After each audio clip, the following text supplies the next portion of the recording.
Mga kaigsunan, maayong gabi ipag-usab.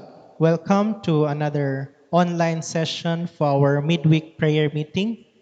Ug naa kami karon, members of the ministerial team of the United Church of Christ in the Philippines, Cagayan de Oro City, to facilitate alang sa tuang reflection nining kagabion. Alang sa atong pagsugod, let us open our hymnals sa hymn number 212.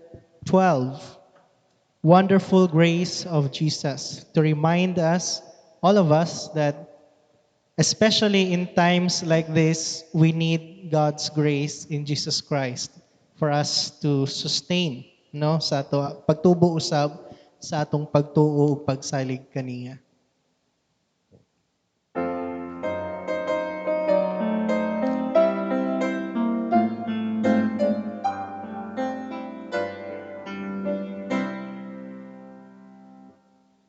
Wonderful grace of Jesus, greater than all I see.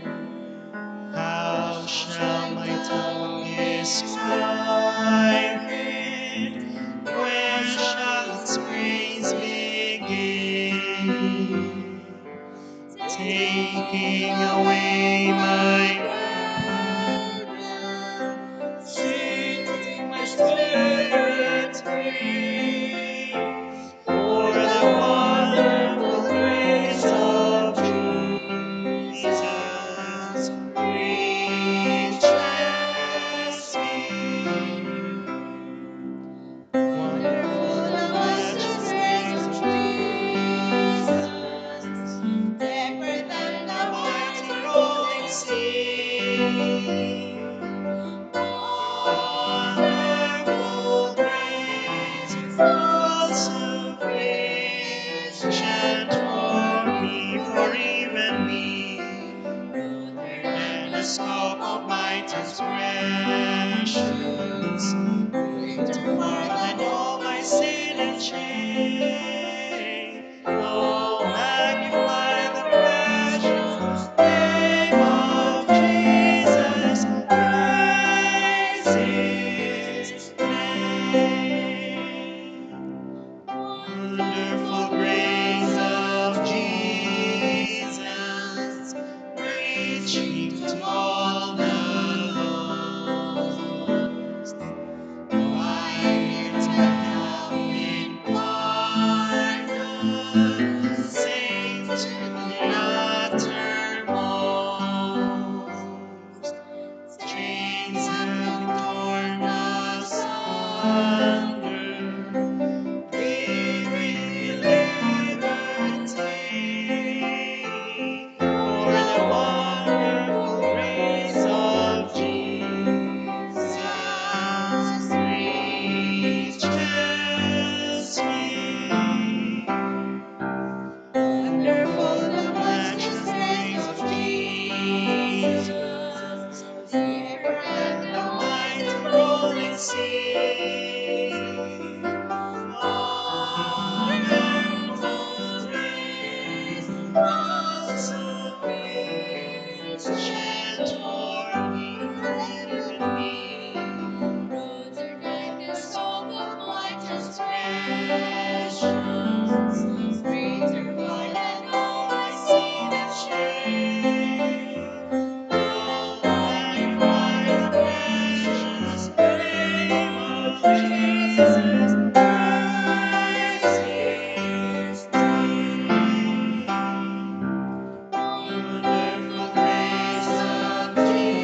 Let us pray.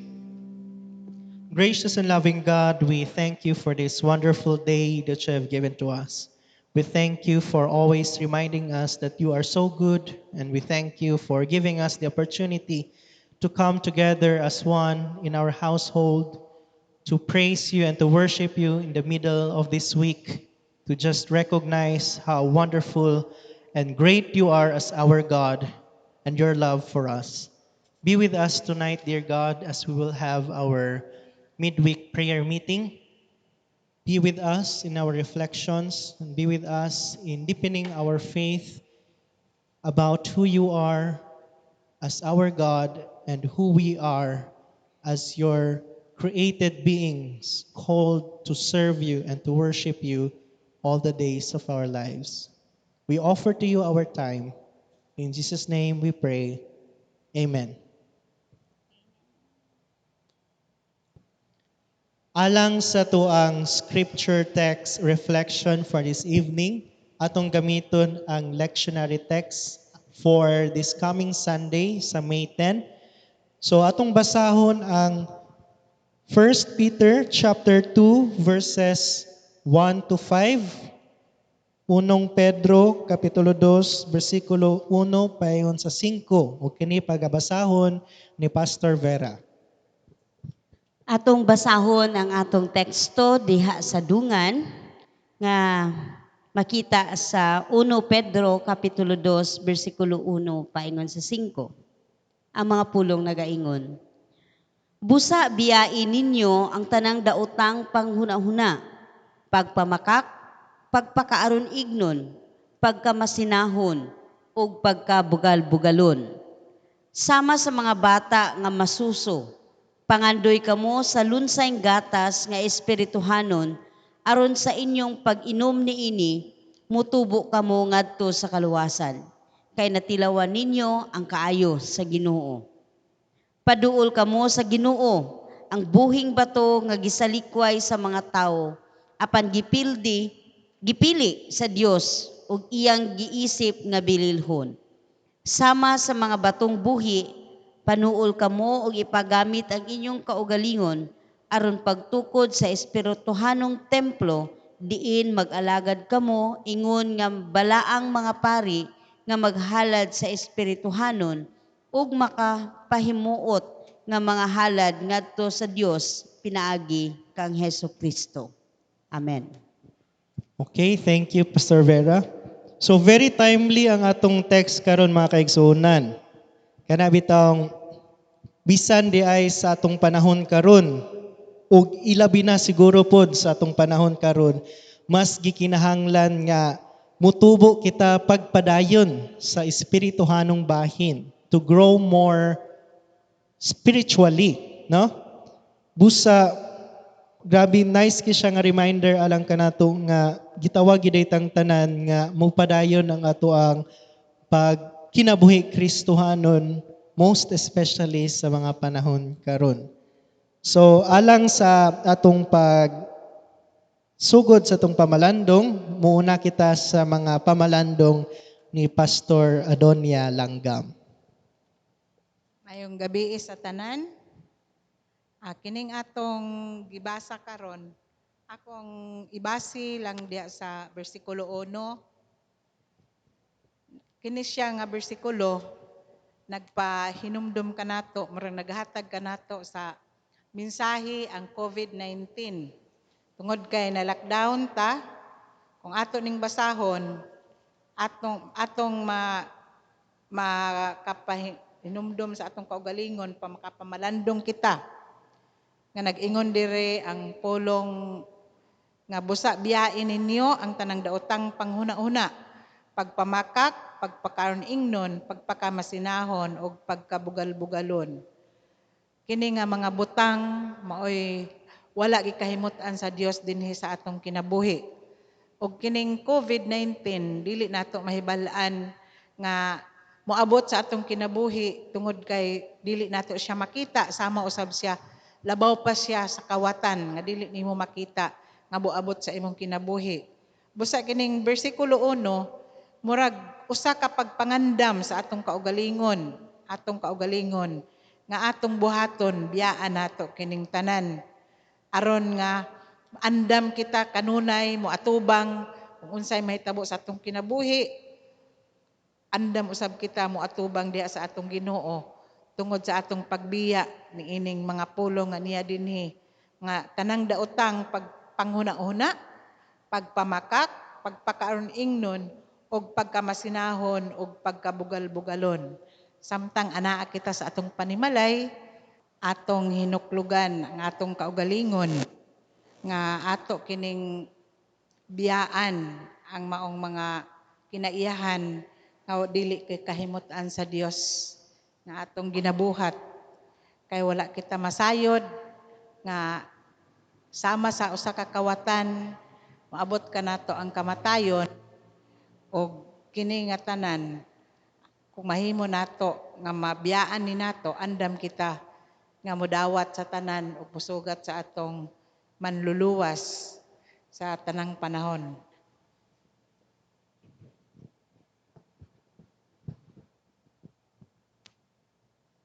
Sige, Pastor Jim, ang ako pod nga nasabtan sa atong pagpamalandong gikan sa sinulat ni Pedro.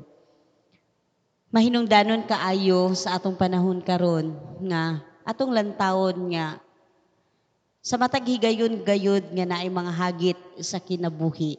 Diha pod mahagit ang diha pod nato makit-an ang ato ang pagkatawo sa pagtubag sa lain-lain nga kahimtangan sa kinabuhi. Labi nagniini nga mga kasinatian niya, gilimitahan ta sa atong pagpamuhat sa mga naanda nato nga mga buluhaton, no? Naay mga gipadayon nga mga buluhaton apan dili normal ang kahimtangan, no? Diha nato makita dayon nga usahay mutumaw gayud ang ato ang tawhanon nga mga kinaiya. Nga mao siguro na nga si Pedro nag-remind gyud sa mga katawhan niya sa mga panahon nga sama niini nga dili maayo ang kahimtangan sa katawhan. Dili usa nato ipagtigbabaw kining mga tawhanon nga kinaiya. Sama sa giingon ni Pastor Ading nga iyang gi-mention kaganina nga pamalandungan nato ning mga buluhaton sa tao sa pagpamakak, sa pagbugal-bugal, sa pagpakaron ignon, kay dili ni sila nga mga kinaiyahan nga makatabang sa atong kahimtangan. Makahatag hinuon kini og dako kaayo nga kabugaton diha sa atong mga buluhaton. Muna nga lami pod kaayo ang gigamit nga pagpahulagway sa kinaiyahan sa Ginoo nga siya ang buhing bato, no? Kay kaning bato nagpadayag kini sa kalig-on diha sa ato ang pagkatao. Kalig-on diha sa atong pagtuo. Kay kung naa kita diha mudangop sa lig-on nga Dios, mga maoy maghatag kanato usab sa kalig-on diha sa atong kahuyangon. Makahimo kita nga makapadayon diha sa kinabuhi taliwala niining mga hagit ug pait nga kahimtangan sa kinabuhi. Bisan kita anaatay mga kasinatian niini nga kapanahunan diha sa sulod sa atong panimalay na ay mga hagit nga nga nasinati diha sa sulod sa ato ang pagpanarbaho, diha sa sulod sa ato ang pagpangalagad. Daghan kaayo kitang mga nasinati nga mga hagit, no? Makit-an nato ang atong mga kauban sa palibot kung unsa pud ang ilahang mga kinaiya diha sa pag-atubang niini nga kahimtang. Kita usab sa atong kaugalingon, masinati pud nato unsa pud ang atong mga kinaiya sa pag-atubang niini nga kahimtangan. So timely kaayo para kanato karon nga pamalandungan kining text nga gipakig-ambit ni Pedro. Nga hipa-remind ang atong kaugalingon nga adunay mga kainaiyahan nato nga maupod ang atong natural nga pagtubag diha sa dili maayo nga kahimtang, dili daay siya dako makatabang kanato diha sa atong pagtubo, no? Muna nga lami pud kaayo lang taon nga gigamit ang usa ka bata nga illustration nga ang ato untang pagtuo sama sa usa ka bata nga nagsuso diha sa iyang ginikanan. Nga wala siya laing tinguha kundili matagamtaman niya ang gugma sa Ginoo diha sa iyang kinabuhi. So diha sa pait nga kahimtang nato karon, hinaot nga ang atong pagtuo masama sa usa ka bata nga masuso, no? Nga ang atong i-look forward, ang atong i-desire diha sa ato ang pagpangalagad mao gayud ang unsay makatabang sa atong sitwasyon. Diha sa atong pagpangalagad mapalig-on nato ang atong pagtuo sa Ginoo ingon man nga mutubo kita diha uban kaniya. So salamat kaayo niini nga mga pamalandong nga gipakig-ambit kanato ni Pedro karon. Sige. Salamat Pastor Ading ug Pastor Vera. Dugang sa ilahang gi-share mga kaigsunan, mao ang tawag nung kinahanglan gyud nga mupaduol paghihapon kita sa Ginoo sama sa gingon sa verse 4 nga paduol kamo sa Ginoo ang buhing bato nga gisalikway sa mga tawo apan gipili sa Dios ug iyang giisip nga bililhon.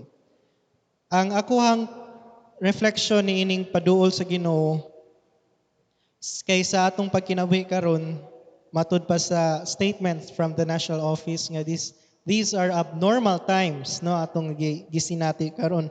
Busa mupaduol kita kay ilabi na nga ato ang means of communication alang sa isig ka tawo dili naman ta magkita ay personally no. So using gadgets para mag-text, using gadgets para mag-relay og information, dili gyud na malikayan nga naagi misunderstanding o miscommunication. So daghan kayo ang mga kasinatian karon, ilabi na personally sa ako sa kaning pag online live streaming nato sa kada simba, naagi ning mga miscommunication o misunderstanding, no? Ilabi na nga we are always airing reflections publicly or nasa public domain. So, mo na siya nga before ta mo react sama sa wali ni Pastor Kiking last Sunday no nga let's give some time to pause then basin og if we are going to react this way or going to say these words basin makapasakit sa tao tungod kay wala man ta nagkinita ay personally face to face no. So kana ang ato ang kanunay hunahunaon nga mupaduol kita sa Ginoo. If we have some time to pray lang sa Dios then magampo kita sa Ginoo no before we say or do something no or before we post something sa Facebook ano. Nalang ko'y kuan pangutana sa tong duha ka pastors karon mubo lang ni siya nga pangutana sa gimension dinhi sa verse 1 no nay pagpamakak, pagpakaaron ingnon, pagkamasinahon ug pagkabugal-bugalon. Upat ni siya ka mga very negative nga words nga atong manabasa karon sa atong teksto. Alang kaninyo Pastor Ading ug Pastor Vera, unsa kaha nining upat ka words ang pinaka dapat bantayan nato sa panahon karon? Asa ta magsugod? Kaning pagpamakak, pagpakaron ingnon, pagkamasinahon ug pagkabugal-bugalon. Unsa kaha ang kinahanglan nato bantayan nya kuan murag hatagan og dakong kabug-aton niini nga panahon karon.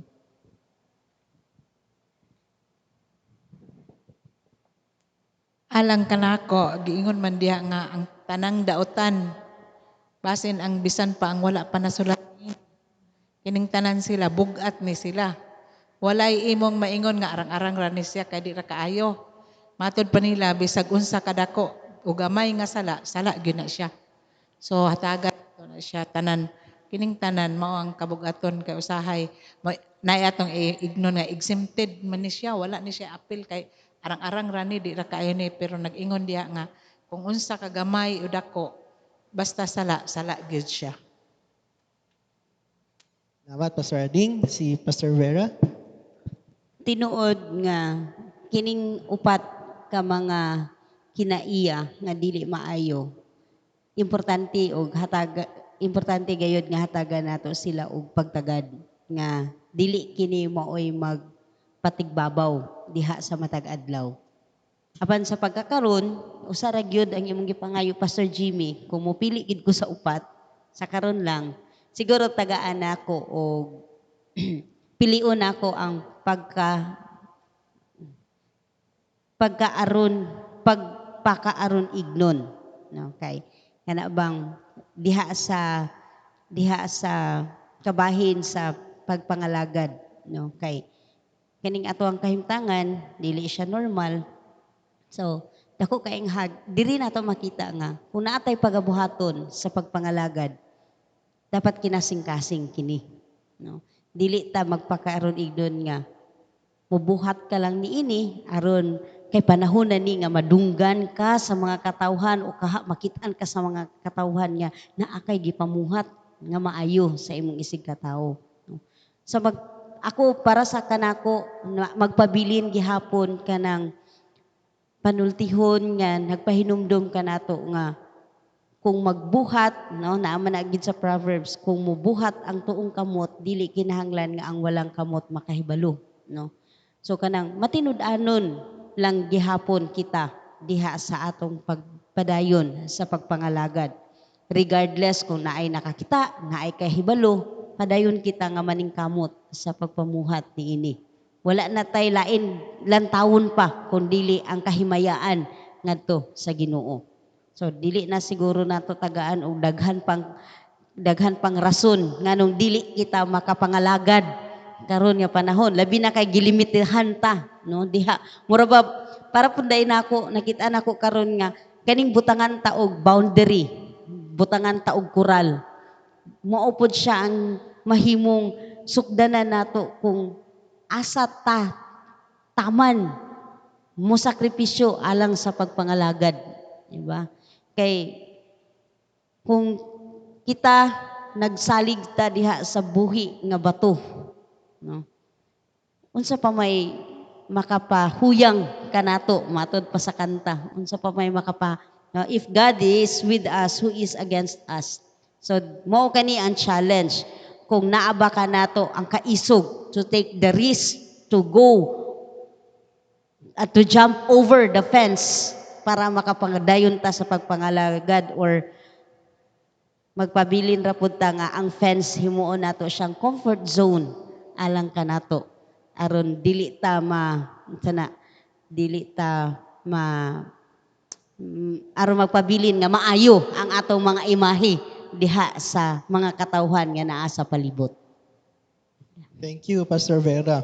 Ang alang kanako kanilang word nga pagka masinahon tungod kay dili man nagkanilain ang mga kasinatian sa nakadaghana. Kita gid tanan no lahi gid atong kasinatian, then especially sa mga panahon karon ang sina murag dali ra kayo siya maka-affect sa tuwa kung ang atong silingan mas gatagang pagtagad kisa sa ato murag ang kaning pagkasina manang kinahanglan isip na nag-commit man ta nga magkinabuhi Kristohanon, kinahanglan gyud nga magpabilin gyud ang pagka mapasalamaton kanunay, like every morning pagmata, pagampo, Lord thank you sa unsa, then pagkagabi Lord thank you gihapon sa unsa, so napirmi ang pagpasalamat. Sige, alang sa atong pagtapos, ang question nga among ipabilin kaninyo mga kaigsunan mao nga makita nato diha sa verse 5, no, nga panuol ka mo ug ipagamit ang inyong kaugalingon, no? So ato gyud ipagamit ang atong mga kinabuhi. So sa inyong mga personal time of devotion, try to ask yourselves, giunsa ninyo pagpagamit ang inyong mga kinabuhi alang sa paghimaya sa Dios, especially niining nga mga kapanahunan. Sige, alang sa atong pagtapos, atong awiton ang hymn number 281 nga I Would Be True.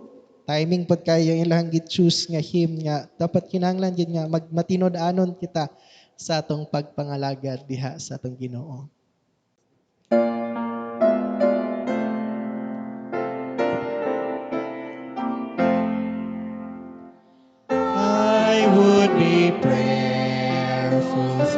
each busy moment, I would be constantly in touch with God.